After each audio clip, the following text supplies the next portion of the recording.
Hi, my name is Paul Garcia, the host of How's Your Basketball Started.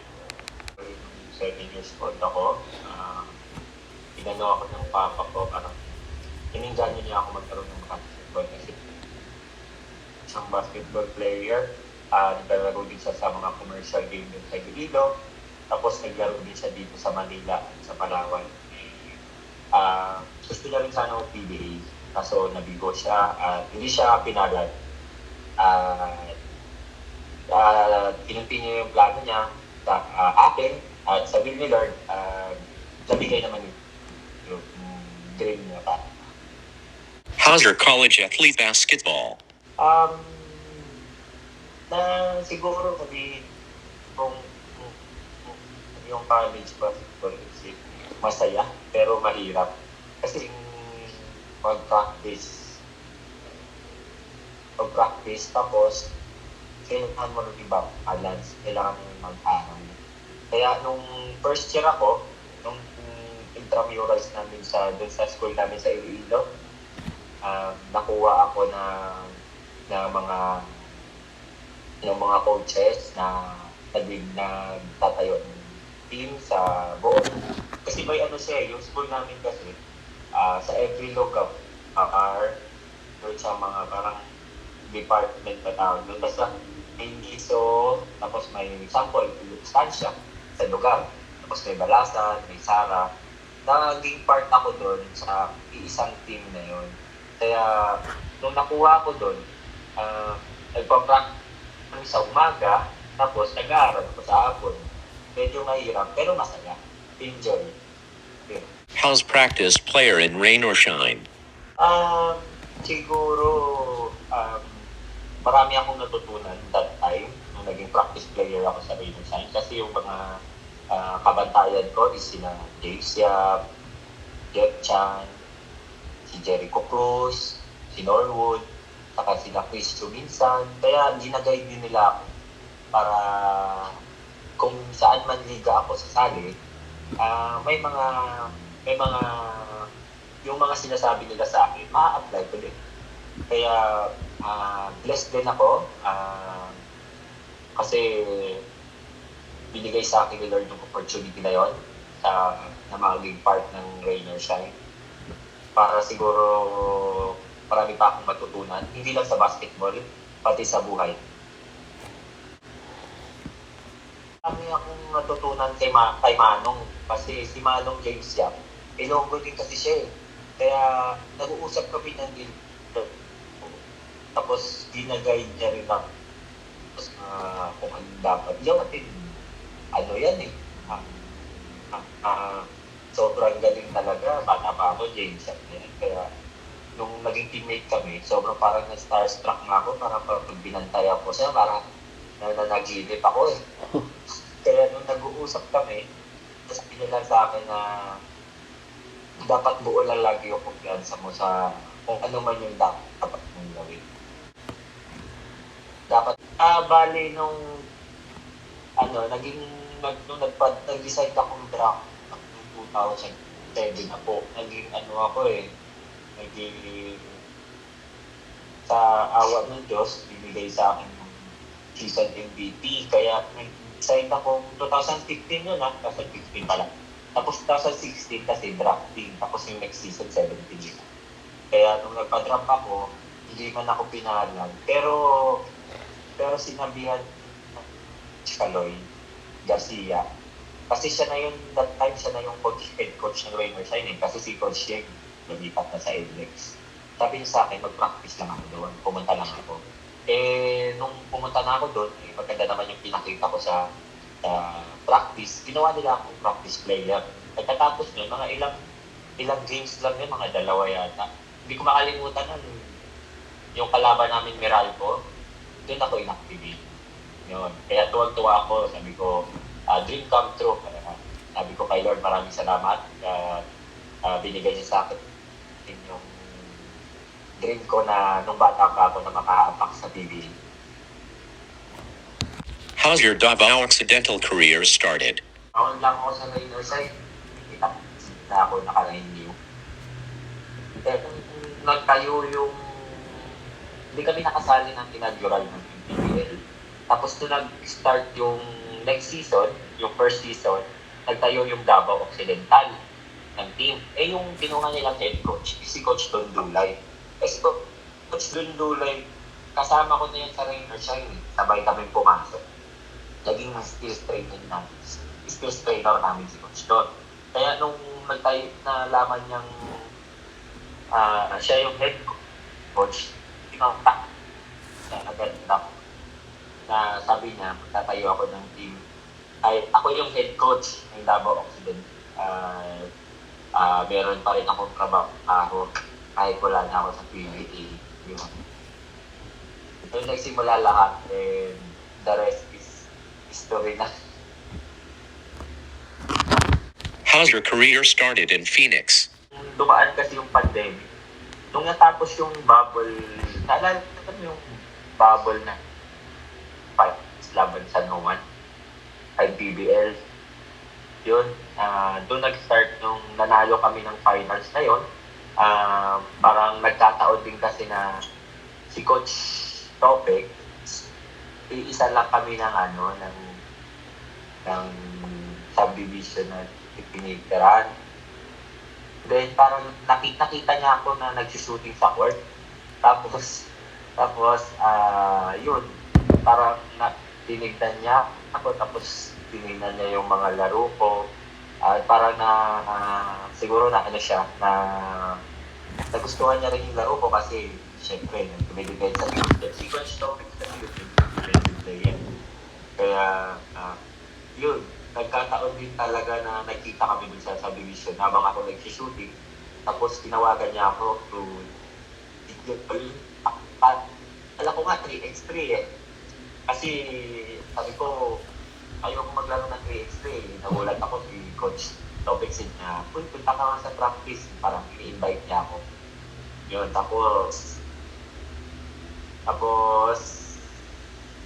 practice game kami kalaban din yun, nagkatma. Tapos ang maganda pa sa kwento na to, yung anak ni Coach Topik, yun yung kaibigan ng asawa ko ngayon. Pero parang coincidence na lahat ng mga nangyayari. Siguro nakaplano na lahat kay Lord na mangyayari. Kaya yun, thankful ako na nakabalik ako sa PBA kahit isang taon lang sa PBA. Talagang pag-perdim, pinakabahan talaga ako. Pero kasi alam mo, pag kakabalik ko lang sa mga big league naman, yung puso ko kasi parang grabe yung heartbeat pag may halong excitement, tapos kinakabahan, tapos di mo alam ko. So, alam mo yung marami kang gagawin na ipapakita mo agad. Kaya siguro sasabihin ko na kinakabahan ako. Pero pag mga makatakbo na, makawarm, okay pa na. Okay. The feeling experience playing in the PBA. Yung experience kong paglaro sa PBA is siguro marami akong tutunan. Hindi lang sa paglalaro ng basketball. Pati siguro sa buhay. Kasi doon ko natutunan. Dapat kasi maging maano ka sa katawan mo kasi alaga ka sa katawan mo. Kasi yung mga injuries kasi darating sa'yo eh. Kailangan talaga alagaan yung katawan mo. Tapos, iwas ka talaga sa bisyo. At siguro, yung experience ko na mga paglalaro ng basketball is sa PBA. Parang sasabihin natin, parang marami akong tutunan na hindi ko ma-explain, pero siguro sasabihin ko na lang na unforget experience sa PBA. Kasi yung mga teammates ko kasi, siyempre may mga pangalan na. Rabio, pero the way mag-approach sila sa akin, sobrang bait talaga. Sobrang bait, kahit yung mga fill-up, mababait yung mga fill-up. Kaso, may time lang din talaga kasi na syempre yung pulo nila, hindi mo rin sila masisi kasi competitive talaga sila eh. At doon ko na natutukapan every practice, dapat maging competitive talaga kayo. Dapat kung lagi, every practice para madala mo sa game. Extra ka lagi, shooting, dapat huwag kang magpabaya sa i-improve mo lagi yung mga weaknesses mo sa paglalaro ng basketball. Yun dapat, yun yung pinaka-importante na natutunan ko sa PBA. Kasi grabe talaga yung competition sa PBA, grabe yung scouting, kaya dapat every season may bago pang skills nila doon. At yun yung nadadala ko dito sa PBA. How's so far with New Wave SEHA?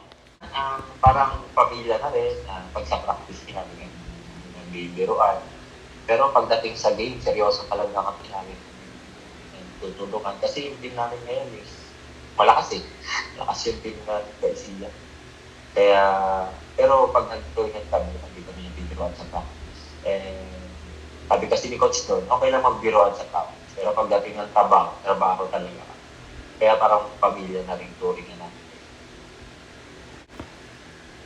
Saka yung mga boss, mababait kasi yung mga boss namin, lalo sila Boss Bong Cuevas, si Madam Rian Cuevas, si Boss Ayman Cuevas, yung mga lahat ng Cuevas family, sobrang bait at supportive talaga sa akin.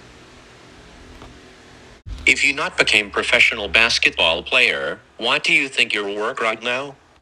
Siguro kung hindi ako naging professional basketball player, siguro siman ako ngayon. Kasi natapos ko na course is marine engineering. Noon, pagka-graduate ko, nag-training na ako. Noon eh. Mag-a-apply na sana ako, kaso pinatawag ako ng coach namin na mag-try out sa D-League. Then, sa awa ng Diyos, natanggap ako. At sabi ko nga, siguro will talaga ni Lord na maging basketball player ako. Kasi kung hindi ako naging basketball player, hindi ko nakilala yung asawa ko. Kasi sa basketball ko rin nakilala yung asawa ko eh. Kasi dati hindi siyang player, 3x3 sa PBA.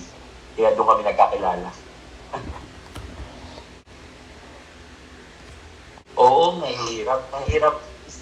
Mahirap ipagsama yung marine engineering sa basketball. Kasi kailangan mo talaga pumasok sa school eh. Wala kang choice eh. Kasi pag may practice ka sa umaga, kailangan sa hapon pumasok ka talaga, lalo-lalo sa mga major subject mo. Minsan nga, na may grade pa ako na incomplete eh. Kasi may mga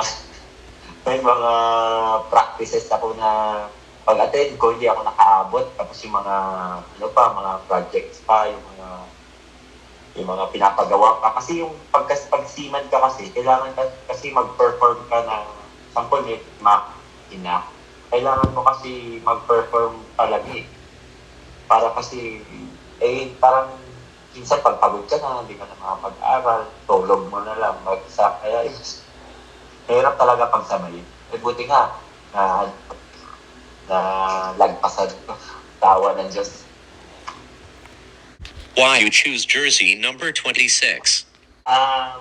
Yung jersey number 26 na yan, napaka-memorable sa akin kasi yan yung wedding anniversary namin ng thesis ko.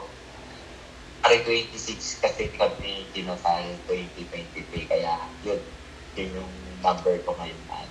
Yun yung pinaka-memorable na jersey number. Last question, starting 5 all-time of your teammates? Sa all-time, first time, kasama ako ba yun?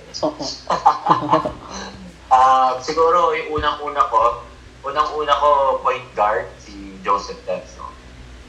Tapos, dos ko si Eman Alo. Kasi ako minsan, nung Davao kami, nagka-4 ako eh. 4. Tapos, siguro yung 3 ko is ako. Tapos, yung minsan 4 din. Tapos, minsan 3 si Kuya Bon o Soljo. Tapos, yung centro namin, si Kuya Mark. Yun. Pag nag-small ball kami, yung point guard ko si Tersto. Dos ko si Calo. 3 namin si Kuya Bonbon. Ako at si Kuya Mark. Yan talaga yung 5 na gusto kong makasama. Kaming 5 talaga. Itong 4 ito talaga gusto kong makasama. Kaya nakakuha kami ng championship sa 5 yung lineup namin. Thank you for watching.